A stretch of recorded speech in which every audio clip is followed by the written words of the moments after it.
साथियों, आप सब ज्ञात होगा कि हम लोगों ने चुनाव से पहले जब कोविड काल का जो दौर था वो समाप्त हुआ तो सबसे पहले 2022 में माननीय मुख्यमंत्री ने राज्य के विकास को और तेजी से आगे बढ़ाने के लिए केंद्र के पास जो हमारे बकाए हैं उन बकायों के मद में तत्कालीन कोयला मंत्री पीयूष गोयल जी को एक पत्र लिखा था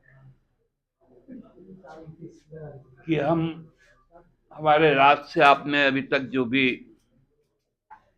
कोयले का उत्खनन किया है, लोगों को डिस्प्लेसमेंट का सामना करना पड़ा,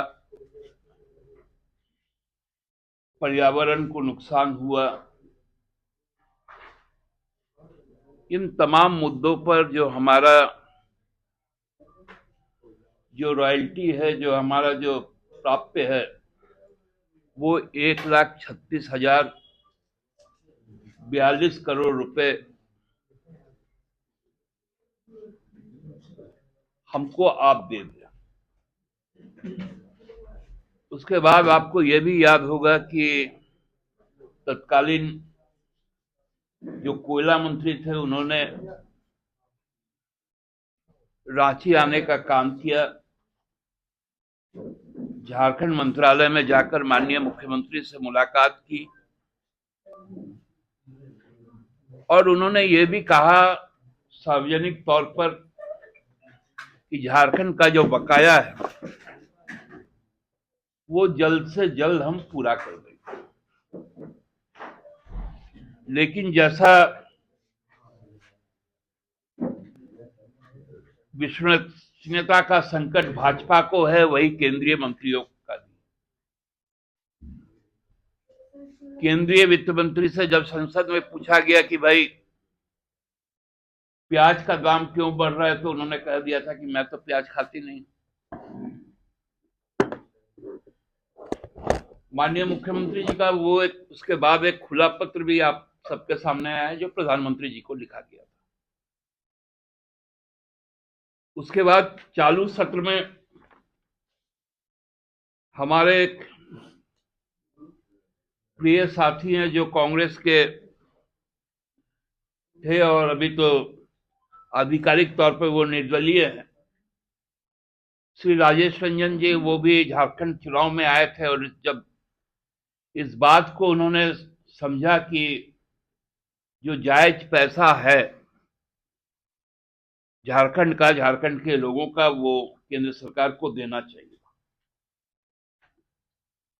तो उन्होंने एक सवाल डाला मिनिस्ट्री ऑफ फाइनेंस को कि भाई कोल का जो बकाया 1,40,000 करोड़ रुपए के लगभग आपके पास है, वो आप उनको कब लौटाएंगे और लौटाने का स्कीम क्या।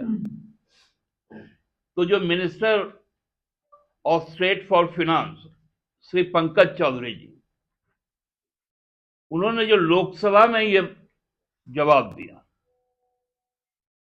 इसमें कहीं पर भी कोल इंडस्ट्रीज के बारे में उल्लेख ही नहीं। चालाकी देखिए पंकज चौधरी जी का, बड़ा तेज बनते हैं ये लोग।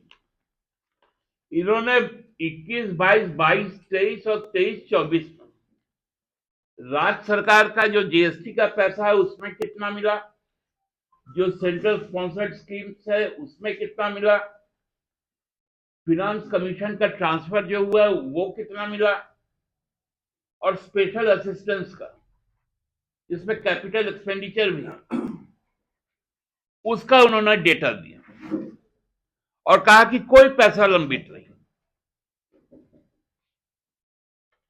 अब नाटक करना बंद करो केंद्र सरकार। कोयला हमारा, जमीन हमारा। राज्य सरकार ने पहले भी निर्णय लिया था और आज तो आदेश जारी कर दिया भू राजस्व विभाग के द्वारा कि 15 दिन के अंदर कोल इंडिया जवाब दे, बैठ के स्थिति को स्पष्ट करे। यह आदेश है भू राजस्व विभाग का। साफ तौर पर कहा गया कि हम लोग अब छोड़ने वाले नहीं हैं। आपको हमने चुनाव में भी आपका औकात बताया और हमको मजबूर मत कीजिएगा। राजमहल से लेकर राजहरा तक एक भी कोयला का खदान नहीं चलेगा, एक ढेला भी कोयला बाहर नहीं जाएगा।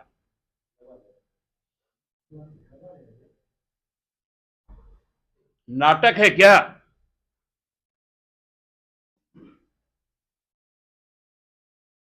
कहां है यहां से चुने गए लोकसभा और राज्यसभा के सदस्य जो भाजपा के हैं? मंत्री भी हैं, सब गूंगे हो गए क्या? बहरे हो गए?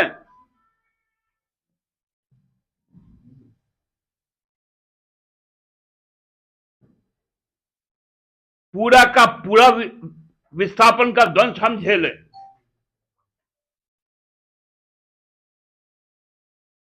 पर्यावरण को जो नुकसान हुआ वो तो अलग, जंगल काटे गए,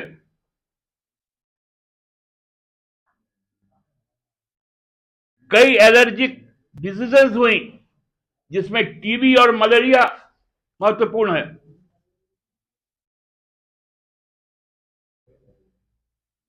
और ये चालाकी कर रहे हैं। हम लोगों ने तो कह दिया है कि भाई किस मद में आपका कितना पैसा बाकी। माननीय मुख्यमंत्री जी ने जो पत्र लिखा था उस पत्र में सारा डिटेल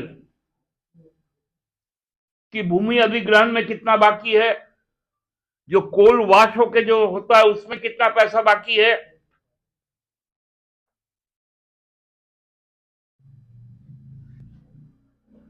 जो सूद हमको मिलना है उसमें कितना पैसा बाकी है। ये तो प्रधानमंत्री जी को पूरे ब्यौरे के साथ दिया गया था। हमारे पक्ष में उच्चतम न्यायालय का आदेश आया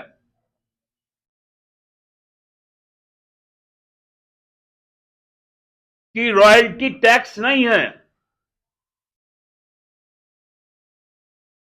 सुप्रीम कोर्ट ने अपने 9 सदस्यीय फुल बेंच कॉन्स्टिट्यूशनल कहा कि रॉयल्टी जो है, सेस जो है, वो टैक्स के दायरे में नहीं आता है। अब तो हम ये भी जोड़ेंगे, हमारे भूखंड से जो रेलवे जाता है उसमें जो माल ढुलाई होती है उसका भी फ्रेट पर अब हम अपना रॉयल्टी लेंगे। अब यदि लड़ना ही है केंद्र सरकार से, राज्य सरकार तैयार, झुकने वाली सरकार नहीं है, यह हक लेने वाली सरकार। जनता को जनता का हक मिले इसका सुनिश्चित हेमंत बाबू कर रहे हैं और झुक के और मांग के नहीं करेंगे। तुमसे ले लेंगे, ले लेंगे।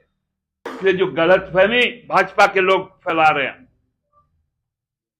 उस पर अब अंतिम किल ठुकने वाला है। कोयला कंपनी के अधिकारी लोग समझ लें, तुम अपने घर से पैसा नहीं दे रहे हो, या कोई भी जो प्राइवेट प्लेयर यहां पर आया जिसको कोयले का खान ऑक्शन में मिला है, वो सभी कंपनियां सुन ले, पहले राज्य सरकार का पैसा जमा करे फिर एक फावड़ा चलाए, नहीं तो सब फावड़ा बंद हो जाएगा।